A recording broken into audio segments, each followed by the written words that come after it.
और दूसरा electrolytic conductor. Metallic conductor को अगर देखेगा मेटालिक कंडक्टर, तो मेटालिक कंडक्टर में कहा जाता है all metals are metallic conductor. दुनिया में जितना मेटल है सारा मेटालिक कंडक्टर है। और मेटालिक कंडक्टर के अंदर कौन रिस्पांसिबल होता है कंडक्शन के लिए? तो फ्री इलेक्ट्रॉन। कौन रिस्पांसिबल होता है? Free electron. फ्री इलेक्ट्रॉन यानी वैसा स्पेसिस जो फ्री इलेक्ट्रॉन के सहारे विद्युत धारा का परिचालन करता है, करंट इलेक्ट्रिसिटी को पास करता है, उसे कहते हैं मेटालिक कंडक्टर। इलेक्ट्रोलाइटिक कंडक्टर जिसमें फ्री आयन रिस्पांसिबल होता है करंट इलेक्ट्रिसिटी के पासिंग के लिए। क्या बोलेंगे हम लोग?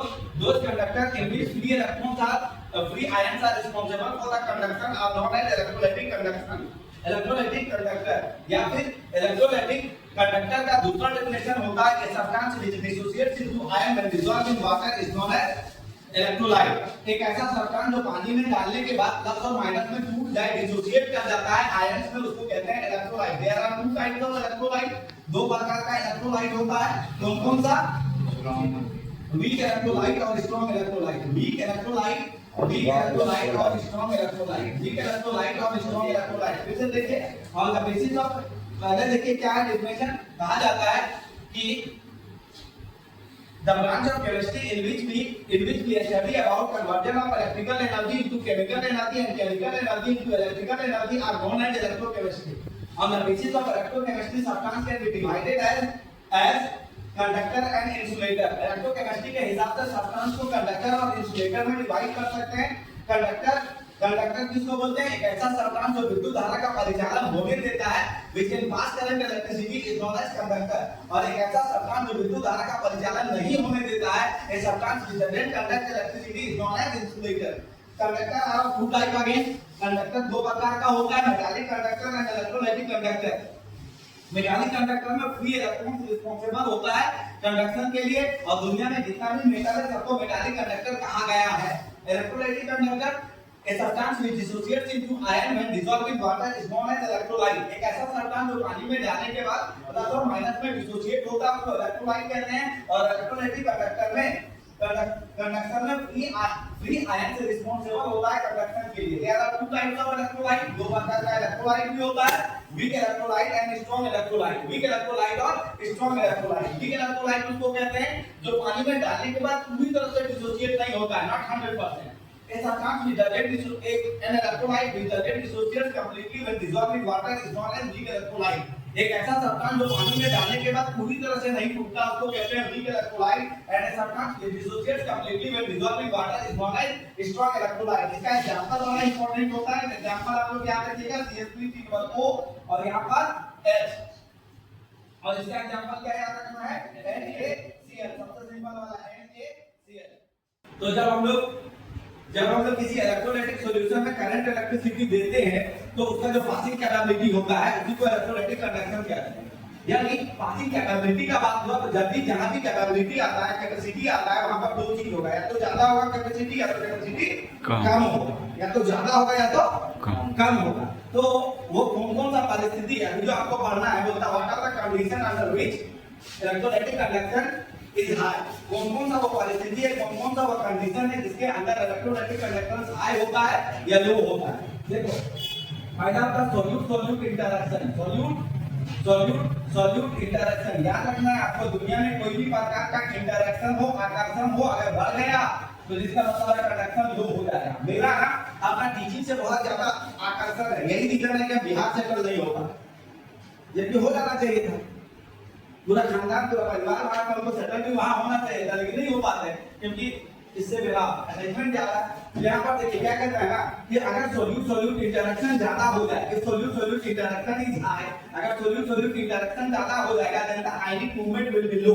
तो आयंस का जो मूवमेंट होता है वो क्या हो जाएगा?